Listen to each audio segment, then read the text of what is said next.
Hello, everyone, and welcome to another episode of Cop Talk. I'm Kevin Schroeder, your host, and I'm here with my co-host, the good captain. Hello, YouTube viewers and WABC listeners. We have an interesting guest today who has a very interesting story to tell. So our guest today on Cop Talk is retired police officer Sean Cosgriff. Sean Cosgriff is a Marine, U.S. Marine, is retired from the NYPD, and he was also there the night that police officer Anthony Dwyer was killed in the Midtown South Precinct. Sean, welcome. Thanks for having me. It's an honor. So Sean, thank you for being here.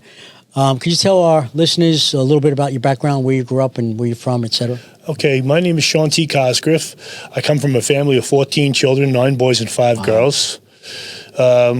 We migrated from Bay Ridge when I was born. I was the 11th to 14th to Staten Island,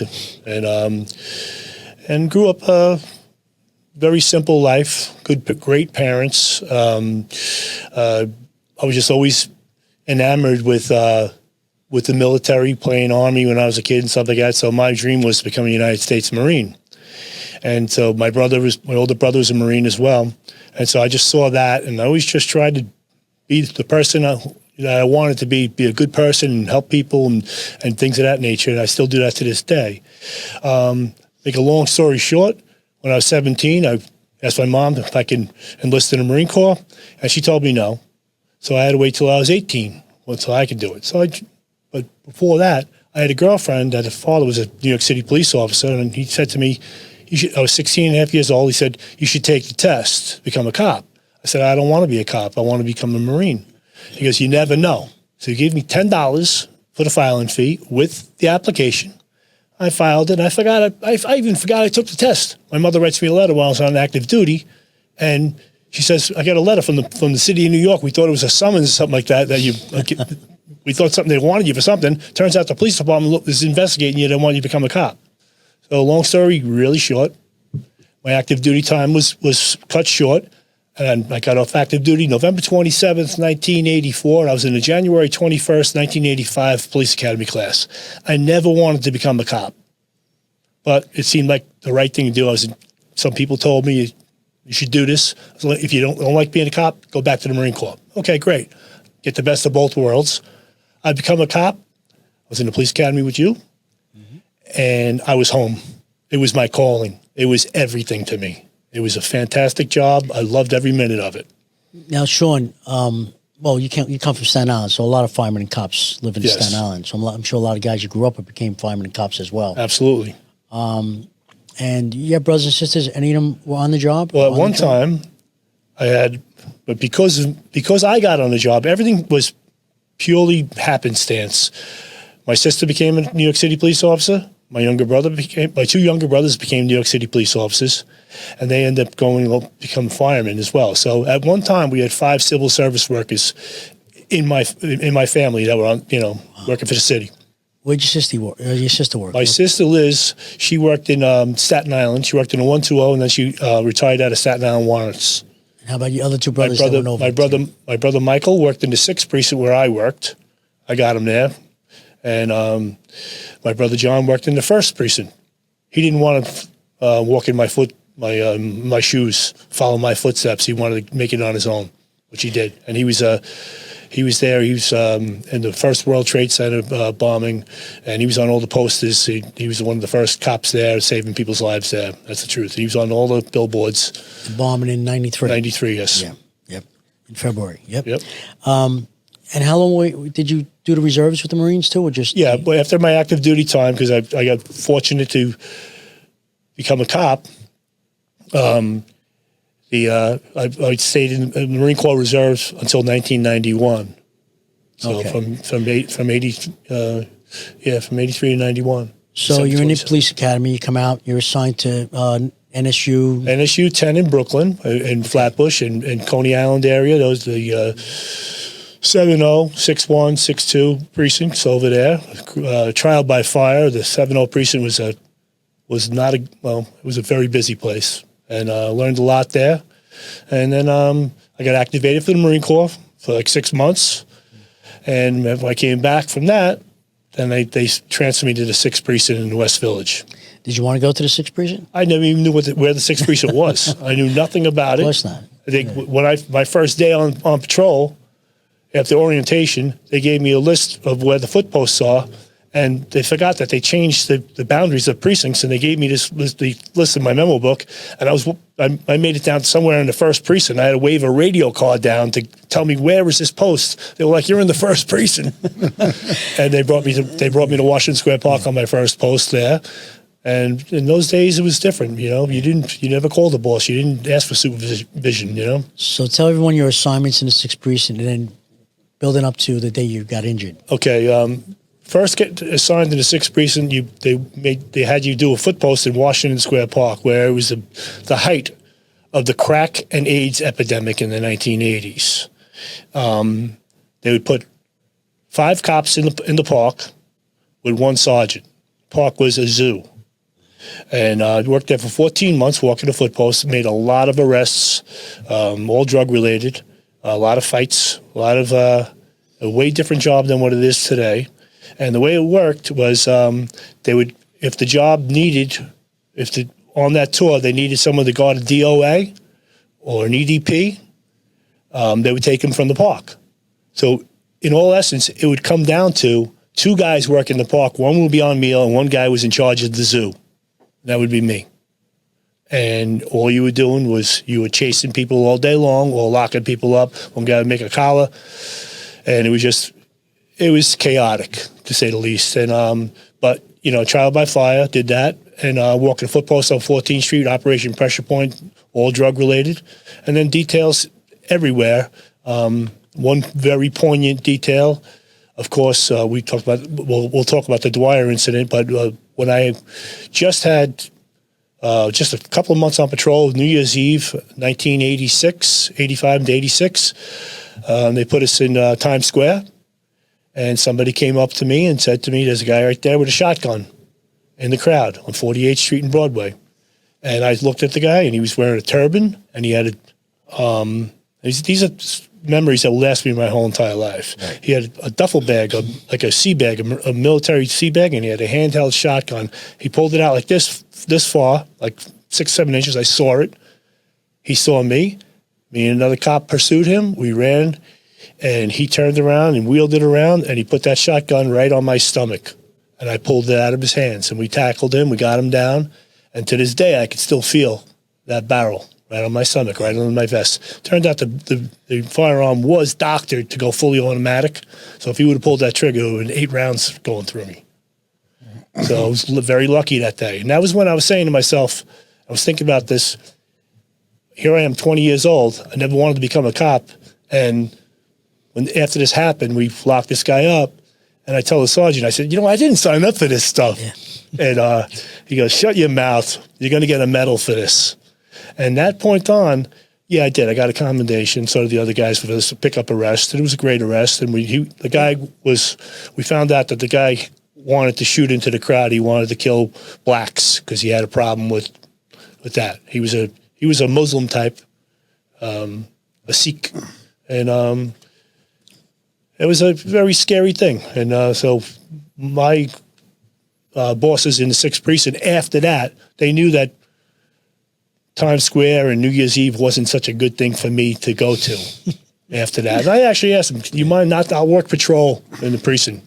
And I did. And I ended up going back a couple of times. And another time I was in Times Square, they put me in a roving band van for roving bands of knuckleheads that were going out and messing with people. And this kid comes up to me and said, "I see these guys fighting, arguing." As they're walking past the van, we're parked in front of Madison Square Garden, facing north on 7th Avenue. 7th Avenue goes south. We're watching the crowd coming after the ball dropped. These people were like arguing a little bit. We didn't think anything of it. Next thing you know, we had pop, pop, pop, pop, pop. They got into an argument, and it was the first homicide of that year.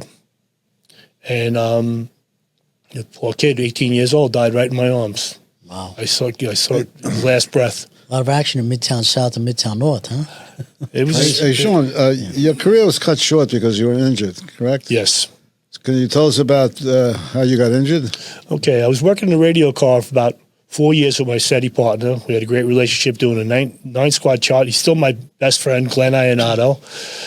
Talk to him almost every day. That's how it works in that job. So he was on vacation. That's one thing he always said, yeah, maybe I shouldn't go on vacation. You always get involved in crap. But anyway, we were working. I was working on a 4 to 12. It was my last one of the week. And I was working with another guy from my squad. And they told us to watch out for the rookies.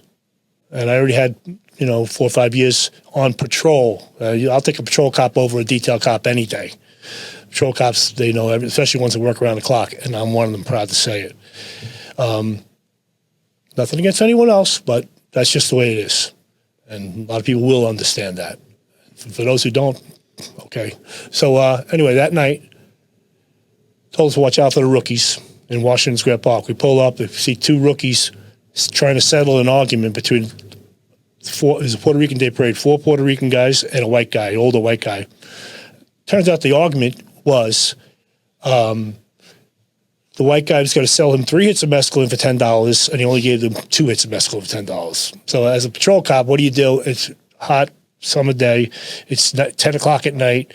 No one's getting arrested. You need the cops on the street. It's packed, Washington Square Park. So you do what the cops do. You go this way, and you go that way. We're not locking anyone up. Turns it got heated. I ended up having these Puerto Rican guys chase the other guy, and within 30 seconds, my career was basically over. I tripped on a metal plate on the sidewalk and destroyed my ankle. I twisted my foot completely up, around and up. I was in a hospital for 9 days, required 10 surgeries. I had my ankle fused 3 times. I live in pain every day as a result of that. And but I try to live the best life I can. Well, you're doing pretty good. Well, not really great, because the residual effects of that injury caused me to get both of my hips replaced, and my right knee replaced, and my right shoulder replaced, because there's overcompensating on everything. And as a result, also because of that, I still try to live a productive, non-disabled type of life. I got married, I had children, being a father, breadwinner, and a coach for my kids and stuff like that. And I kind of overdid it, which resulted in these things. I'm not crying the blues, because it came with the job. And you play the guitar that you brought with you. I'm a guitar player. Yes, I am. And that's why one of those things that I did, some people would curl up in a ball and put a thumb in their mouth with some of the stuff. And I'm not saying that people have a lot worse than me. I'm a very optimistic person. But some people would curl up in a ball and their life would be over. I vented my efforts of being a New York City police officer, which like I said, I was home when I got on that job. It was fantastic. And anyone who knows me, that worked with me, they know.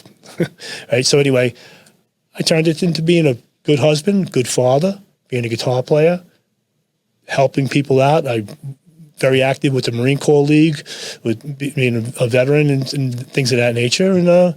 And right now, just here I am, 60 years old, and just my kids are growing up. I'm a grandfather, and I'm pretty happy, but, don't get around too well, but I'm all right. Yeah. How many years total did you do in the police department? Just under 9. 9 years, 2 months. That's what it was. Yeah, and I was, believe me, the day I had to go in front of the medical board, I didn't put it this way. I did not put in to retire. I know. They put the papers in for me. I didn't want to retire. Sean didn't want to leave. Yeah, I did not want to leave. I loved the job. And I loved it. They put me in the detective squad on restricted duty, and that was a great experience. I worked with some really great detectives, and I learned a lot there too. I was constantly learning. But the thing was, with retirement, I remember the day I had to go in front of the medical board. I told my wife, I said, I hope they defer me or they reject me. And I went there, and they looked at me for 35 seconds, looked at my medical records, and they said, okay, take care. We'll call you in a couple hours. They never tell you right there, because they don't want you to have a bad reaction. They'll be subjected to your reaction. So that's their policy. Went home, 1 o'clock in the afternoon, got a phone call. You're retired. Congratulations. And that was a bad day. That was a sad day for me. I did not want it. But I had to take it. And so like I said, my exertions, my actions and everything like that, I pushed that towards other things. Never felt sorry for myself, because I knew that's one of the things that came with the job. Now you were involved with a notorious case of a line of duty police death that currently the the guy that had him killed basically is coming up for parole. It's been in the news. Yes. His name was Officer Dwyer, as you know. Happened about 30 years ago. Yep. Can you tell us? 1989, right? 1989. Yeah. Well, the terrible thing about it is that he was rejected 4 times, I believe, for parole, and is coming up again by former Governor Cuomo's parole board. Can you tell us about that incident? Okay. First and foremost, I'll say this: if you get convicted of killing a cop, you should never see the light of day ever again. Sorry, all bets are off. There's none of this. Agreed. It's just that's it. You didn't just kill a person. You killed a symbol of society, of civilized society. That's what you did, and you deserve what is dealt to you. Right on. Jail for the rest of your life. Goodbye. You will have health coverage. You will have free food, and you will have shelter. You know what? You don't even deserve that, but that's the way we're in America. That's the way it works. Okay, so here we are, working at midnight. Once again, my partner is on vacation. I'm driving the sergeant, and when on 14th Street, I think it was 6th Avenue or 8th Avenue, because the even numbers go north, right? So here I am. The radio's right here in my lap with me and my sergeant. I answer the radio, he answers the radio. We had a good working relationship. Great guy, Christopher Sincata. Anyway, over the radio comes a 1085 Forthwith or 1013 Midtown South portable unit. And I grabbed the radio and I said, "Unit, you're on the 2nd Division." He's supposed to be on the 3rd Division. The 1st Division covered the 1st Precinct, 7th Precinct, and like that. And 2nd Division was the 6th Precinct, 10th Precinct, and 13th Precinct. The 9th. The 9th was on the 1st Division. Okay, so we're on the 2nd Division. Yeah, Unit, you're on the 2nd Division. He goes, "I know. 3rd Division's knocked out. My partner got pushed." I click over. All you hear is shh over the whole 3rd Division. What happened was, we found out. We started making notifications. We rush up there. We were up there in about probably 30 seconds because we're only 20 blocks away. It's on midnight. Lights and sirens. Boom, we're up there. He told us what happened. We ran up to the top of the building, looked up, looked down, and there was a void, not an air shaft, a void in between these buildings. It was at a McDonald's or a Burger King. And we ran up these stairs. He said, "Yeah, they robbed." We were walking the foot post. The cop's name was Jerry Kane, who I became friendly with after the fact. They were walking the Midtown South foot post. I believe it was a 6 to 2 post, 6 at night to 2 in the morning. And they picked up this robbery in progress, 30. Turned out, like most jobs, everything happens in an instant. You go from 0 to 60 in 2 seconds. So here it's all chaos. We go up to the top. I go up to the top of the building, which really wasn't like a full building. It was in between buildings. It was like probably maybe 5 flights, I think, 5 stories. I go up there, go through the door. I could see the void, the open air area void, and my flashlight down, and I could see the cop. He was pushed. There's no possible way that he just fell chasing this guy. He didn't even see the guy. That guy waited for him. If you got to see this area, you would see how the potential for what he did, how it could. It's just not just a safe assumption. It is the reality. It definitely pushed him as he came out the door, and just to get away. And this poor guy, this cop doing his job. I heard he was a great guy, his gentleman, his sweetheart.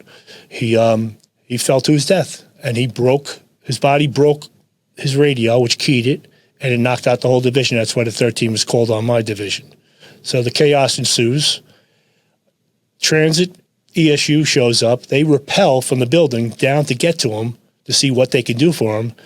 There's nothing they could do for him.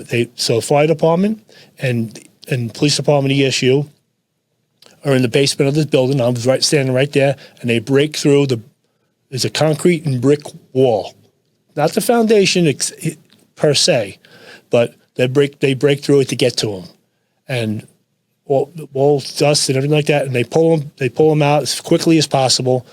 EMS is there. They cut off all of his personal effects uniforms. I collected that up, and they had nothing on him right there. He had already passed, I'm pretty sure, but they had to rush him to Bellevue. They got him out of there. I took all of his personal effects, gun belt, shield, hat, uniform, and I brought it to the precinct.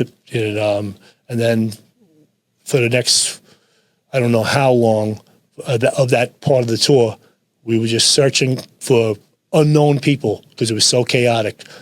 We knew it was 2 perps, and sad to say, we didn't find anybody. I got to hand it to the detectives that took that case. I caught that case because they found those 2 guys and they got them and they went to jail. And I know the one guy did. I don't know what happened to the second guy. I don't know. But it's just something I remember like it was yesterday. It was so poignant and so sad to be. I don't wish it on any other cop anywhere to respond to a line of duty death where it happens within seconds of you being there. Not that I said I could have done anything to prevent it. It happened already. Well, but still, I was there. And the other cops that all responded, they worked magnificently to try to save this poor guy's life, and he did not deserve to be murdered like that. A story like that should be told to the parole board. Maybe they'll reconsider. I do sign the petitions that PBA has, a perpetual petition for cop killers to keep that going. I did get a chance at the National Law Enforcement Memorial in Washington, D.C. after the fact when Anthony Dwyer's name was put on the wall to meet his parents. I introduced myself to them and told them I was there and basically told them that story, not so detailed because, they're in pain. They don't want to hear about how injured their son was. And it was very sad, but I did get to say hello to them and shook their hands and gave them a hug and something that still sticks with me. His name is Ramos, right? Yes. His case has been postponed until after Election Day. That's convenient. Very convenient. Well, the story is allegedly they're doing that, because most of the parole board members were appointed by Cuomo. And the allegation is that they're putting it over so that he has a better chance of winning the election. I think that's disgusting. It is, and you know what else is even more disgusting in that sense right there is, and if you want to talk about politics, Democrats and Republicans, all right, New York is historically blue, okay, but the Democrats, they'll even go after each other in this situation here. Now they look at what Eric Adams did. I'm not a supporter of any Democrat, but and I'm not trying to get political here. But the fact of the matter is, I think that Eric Adams, what he did, but his own party turned against him because of a lot of things. But he wanted to have a conversation with Donald Trump regarding the dynamic and condition of New York City, and which is terrible. This city, basically, a lot of guys say the same thing. City's done. It's terrible. The Democrats exploited the Constitution, the freedom of speech. These poor cops, what they deal with now, they have to give a business card and stuff like that, and they have to take this verbal abuse from these guys. It never happened when I was on that job. Never. You were not allowed to speak to a cop in that way anyway, cursing them out, and they can't do that. They are completely handcuffed. It's disgusting. And so now, if you talk about how with these, like you said, it's an election with this putting this off because they devalued what keeps our society peaceful. It really is. The police are the line. It is us against them, but they made them. The politicians made them stronger than us. They totally handcuffed the police officers, the police department, from the bosses straight down to the foot post, and there's nothing we can do about it anymore. So I think if a politician takes a strong pro-police stance, it's probably going to be a mistake because they have it's a blue city and blue state, and they're so conditioned to hating cops now. The cops are the enemy. And I would hope that the Republicans or another independent party could come up with a viable candidate that would be able to wake people up and show them, you know what, we need to take this city back. We need to be part of what this city once was. It was great. I was asked to come in today. I did it because it's an honor to come here. Kevin's my friend for 40 years, and I would never tell him no on anything. And he would do the same for me. But we have a point to make as well. Well, we have a candidate who's been on our show 3 times, Curtis Lewa. Well, let's take a time out. As a New York City police officer and U.S. Marine and a resident of Staten Island, yep. You know who's running, I believe, the Democrats, Republicans, the Independents. I'm pretty sure you're aware of pretty much who the top runners are. Who would be your choice? Right now, I know none of the Democrats would be because they all share that same part of the platform. Regardless, they might waver on either side. I'll never vote Democrat. That's my own political conviction because they waffle at everything.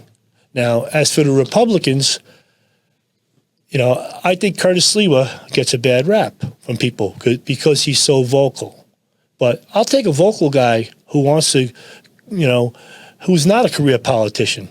He loves New York. He really does. You know, the guardian angels. You know, it was there's nothing bad with that. He was helping out. People felt safe. You know, when you see a guardian angel walking on the subway wearing the white shirt and with the red lettering and the red beret, I feel safe. I feel fine.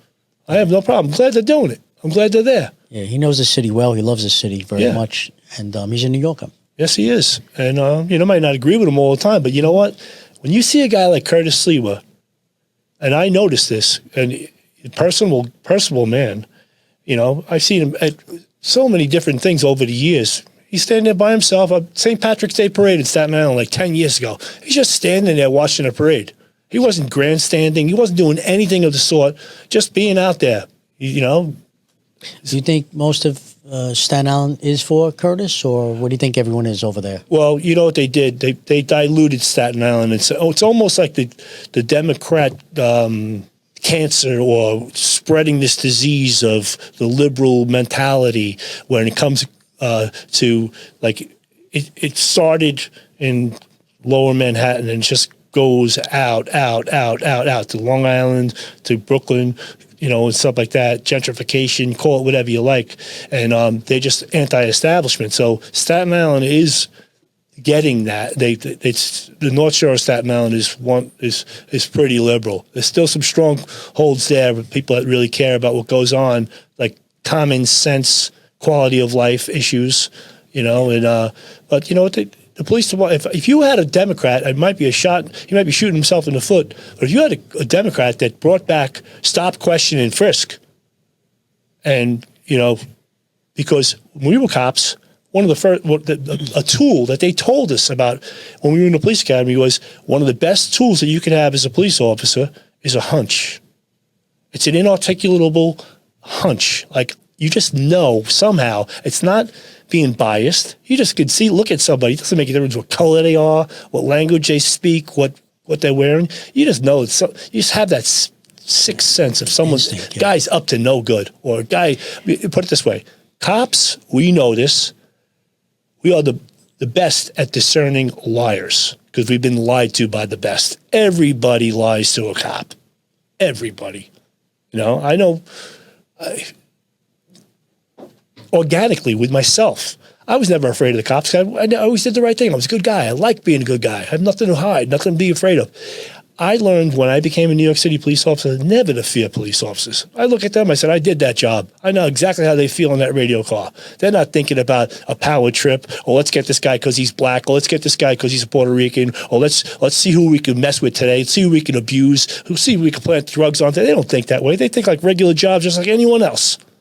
And they want to go home to their family. They want to make a living. They want to, you know, it's all that crazy prejudice way of thinking of people who think about cops. Oh, you're going to get a promotion. You're going to make overtime on me. All this banter that you get from these people, these street urchins. It's disgusting. And you know what it comes down to?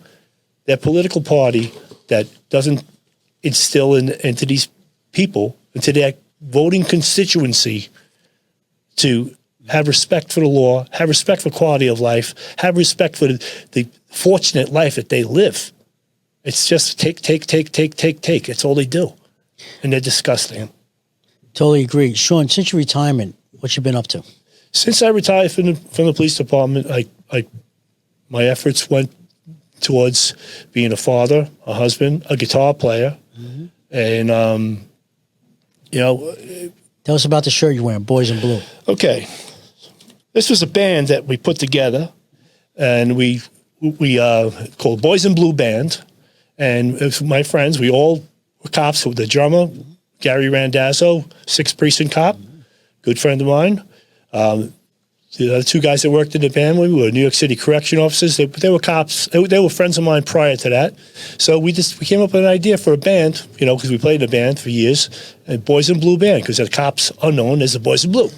And so we did a little derivative of the name. I had these shirts made up for nostalgia, and I gave each one of the guys one of the shirts. We don't play anymore, but we did a lot for the Fraternal Order of Police and a lot of their events.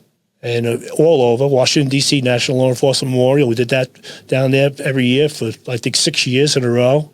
And lots of other events throughout the city of New York.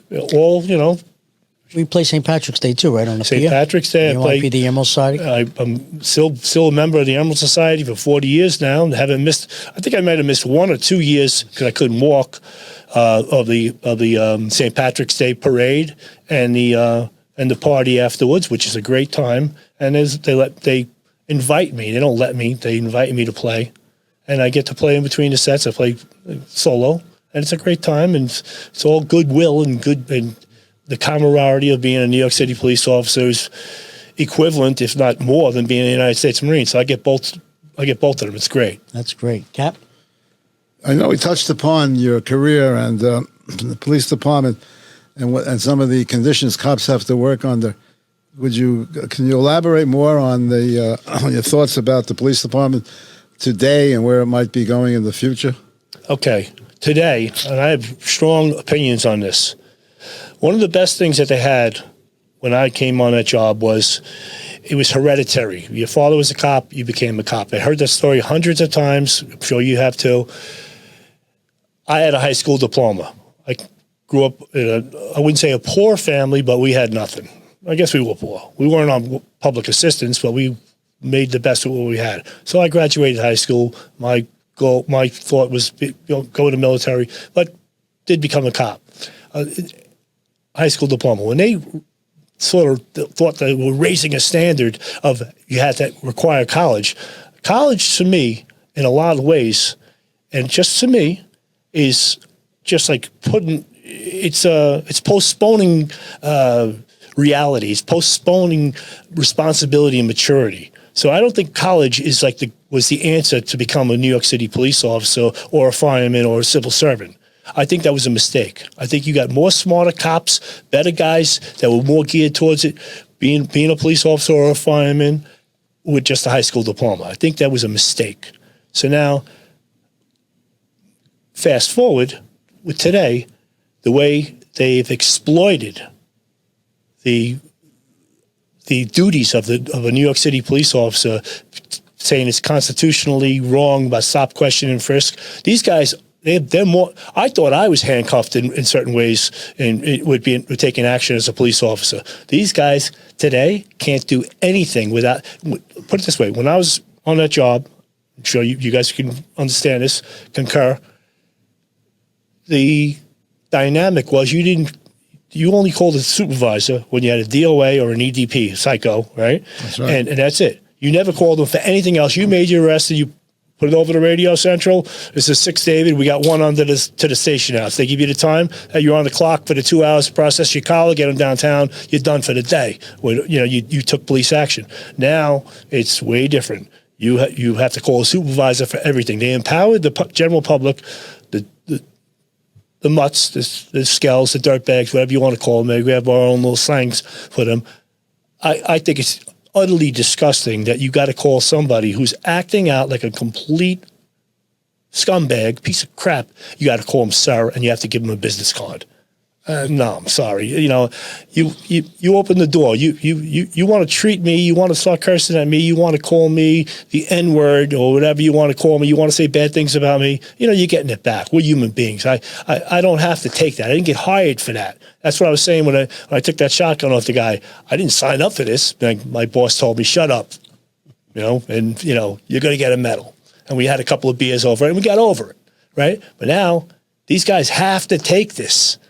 And the recategorizing and the number crunching that they do with crime is down. Crime is definitely not down. It's worse now than it was when I was a cop. And the cops can't do anything about it. We used to be able to, it was, hey, you saw a guy, you did so many great collars I made that, my time on patrol, pick up collars, pick up arrests, all on a hunch, all on, somebody giving a description, or I don't know what they look like, and put them in the radio car and just drive them around after the fact that it happened, and just pointing people out that looked like they could have done it. Is that the guy? Is that the guy? Wait, that is the guy. They had no idea who it was until they saw him again. And then there you go, you got it. Taking guns off guys that way. And these guys they lowered the standards. That's crazy in its own right. The soup sandwich looking uniform standards is ridiculous. They should have set uniform standards. April 15th, long sleeve shirts. June 15th, whatever it was. I forget the dates now. It's a long time ago. Short sleeve shirts you can wear. Not, you can pick and choose what. It's a uniform. One. Beards? Sorry. 8-point covers? Yes, because it commands respect of the general public. You see a cop in uniform with a nightstick in his hand, that's an extension of the law. It's not he's looking to beat people up. It's called the respect. Fear equals respect. They don't have that anymore. And that's a shame. It really is, because that's what kept this city in line.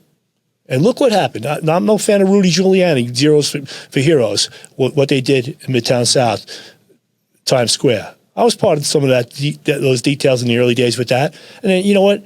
It was great. And but look, a no-gun zone in Times Square, who's going to stop that? Oh, you can't have guns. Oh, wait a second. I'm not bringing my gun out with me today because there's a sign in Times Square that says no guns allowed. Okay. Bullshit. Exactly. You're a New York City resident, so do you intend to stay in New York, or are you leaving? No, I'm leaving. Where are you going? I'm moving to Florida. I bought a house already in Florida. I'm waiting to sell my house. I'm getting out of New York. I'm sorry to say it, but you know what? There's nothing that ties me here. I do not like the conditions here. I don't like cold weather, but that's not the point. I would be able to handle cold weather, but garbage everywhere, the utter disrespect and for the law. Disregard and disrespect for the law, disrespect for people in general. Sean, your neighborhood in Staten Island, do you see that changing? A lot of guys and girls moving out to South? What happened in my neighborhood used to be very quiet, South Shore of Staten Island. What they did in Staten Island, they eliminated, I don't know what was for budget cuts or not, the Staten Island Rapid Transit, which is from the MTA. That's their train. They used to have conductors on there and the motormen, and they would go around, it's a free train. Right now, it's a free train ride. So all the people from the North Shore that want to come down to the South Shore, to the white area where there are nice houses, they get a free ride to the South Shore. They come from the projects. They go and break into cars. They litter. They break bottles. They burglarize houses. They sell drugs. It's just like I said. It's a cancer that's so slowly spreading, and it's hitting Jersey now too. So the South Shore of Staten Island has turned terrible. The traffic's unbelievable. The property taxes are up through the roof, and so my property taxes, I pay $14,000 a year in property taxes, and where's that money going to? I get my garbage picked up twice a week, but I live by myself. I only do it twice a month. And, you get it's for the cops and for the fire department. We understand that. And for the streets are terrible. There are potholes everywhere. There's garbage everywhere. Because what happens is, it comes down to this. People act with impunity. The lowlifes, there's no penalty. They won't get prosecuted by liberal judges, and there's no punishment whatsoever. They do whatever they want. They're riding motorcycles all over the streets, kids with no plates on them. I pay a lot of money to register my car and insure my car every year, every month. My car costs me $300 a month in car insurance. I haven't had any accidents or summonses. I have nothing. All I do is waste $300 a month. I have a car payment. That's my problem. But these guys on there's bands of knucklehead kids zipping all over the streets recklessly, causing problems, and the cops can't do anything about it because my little boy's an angel. He didn't do anything. And what are you cops doing? Taking his property. You have no right to stop him. All that stuff all goes right hand in hand with the whole entire liberal Democrat policy of taking the power away from the police officers who really keep us safe. And I feel bad for the cops at work today because I'm sure a lot of them still have that calling. And a lot of them feel frustrated they can't do what they were actually trained to do. It's got to be the call, and it's not for the money, that's for sure. Definitely. Or the abuse. They make a lot more money than I made them when you made one on the that's job. true. They got a decent raise recently, they do. but they need a lot more. And when I came on a job in 1959, you know what the yearly salary was? $1? $4,800. $4,800. My father didn't become a police officer because he said that he didn't make enough money to support all the children he had. $4,800 a year, and we did a 48-hour. We did more than a 40-hour week. I think we did 45 hours, something like that. Wow. And Sean, one last question. 6th Precinct, I'm sure you're still in touch with some people there. When you were there, how many cops were there? What was 250. What is it today?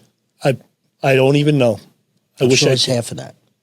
Yeah. Oh, yeah. Less than half of right. that. Right. Well, it's the way it is. You know, it's everywhere. You know, remember that old saying, a cop is never there when you need him? Yep. And getting back to your old post, Washington Square Park, I'll tell you right now, if you've I don't know if you've been down there recently. I have, as well as you, okay? It's worse. Yeah. It's worse than when you were there. Because you know what it was? When I was a cop there, I'll tell you, it was like shooting fish in a barrel. You needed whether you needed a collar or you had if the arrest was necessary, no matter what the situation was, it's right there for the picking because that's all you had there was criminals. Yep. People dealing drugs, have drugs on them, or buying drugs. True. Anything you want to promote, while you're here? Any fundraisers or anything you want to promote? Well, just recently, because of what I do as being a guitar player, I was asked to play at the fire department, the Tri-State Shields, which is the fire department football team, and the Tri-State Shields is a law enforcement-based football team, semi-pro football team, where they all the proceeds of whatever they when they have a game goes towards helping cops and cops' families and things of that nature.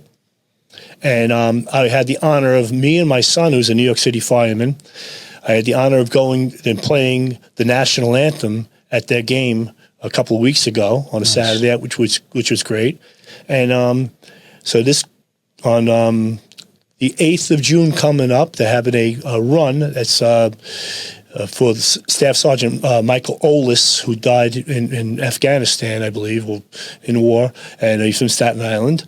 And they're having a run for him, a 5K run for him. And the man who runs part of that is a good friend of ours, Joe LaPointe. Sure. He's a ceremonial unit, the CEO of the ceremonial unit in the New York City Fire Department. Good man, Joe. He should be called Saint LaPointe. And they should keep him because I think it's mandatory retirement soon. Yeah, they should keep him as a deputy commissioner. And they should definitely do that because he built an organization out of nothing.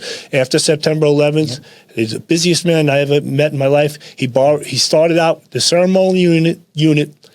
He needed a good friend of mine. I played guitar for him many times, and it's who you know, and the favors you do for people. Is the camaraderie that you have. He called me up one day, Sean, do you have a PA system that I can borrow for a funeral? Yeah, of course. And just a small PA system, 2 speakers and a little amplifier and a microphone. He came to my house, lives close by.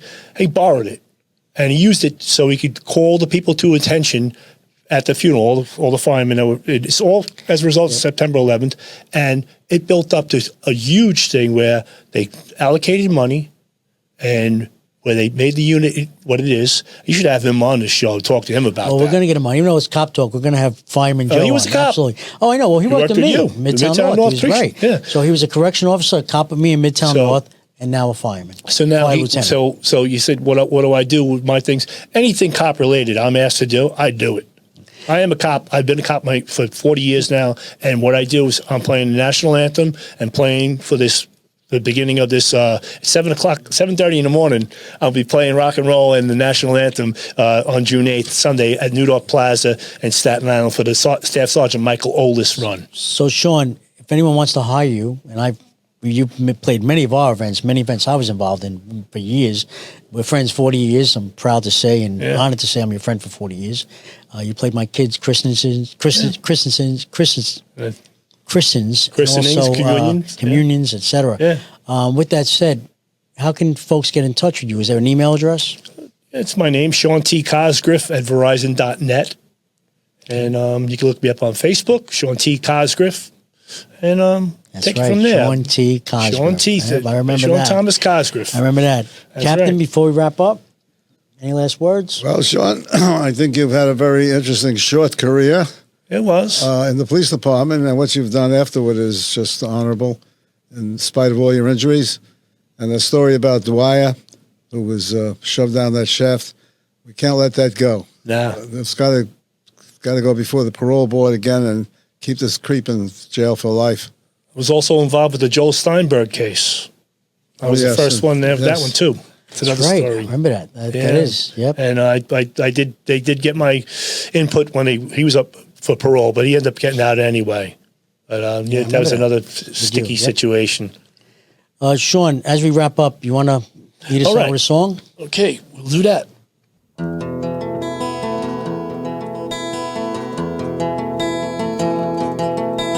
No one knows what it's like to be the bad man, to be the sad man behind blue eyes. No one knows what it's like to be hated, to be jaded, to telling only lies. But my dreams, they aren't as empty. Oh, yeah. As my conscience seems to be. I have powers, only lonely. My love is vengeance, it's never free.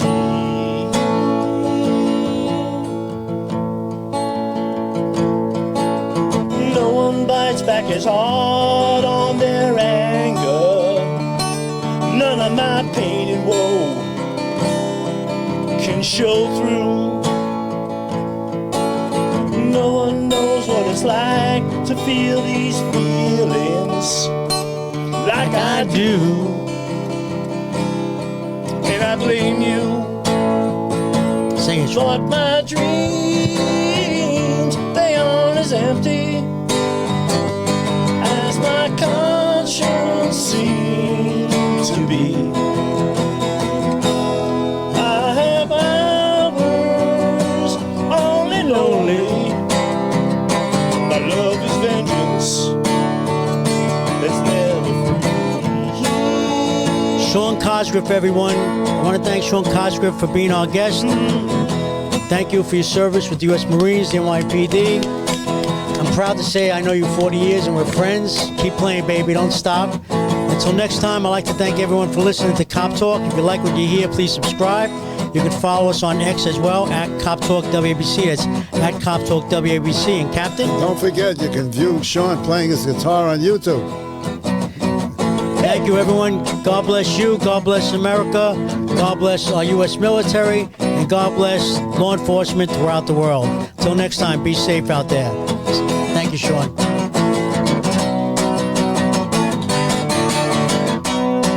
Yeah.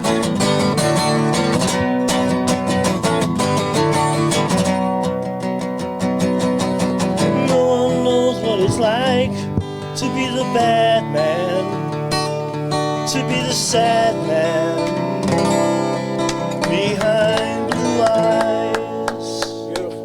Very good. Thanks for having me. Good job.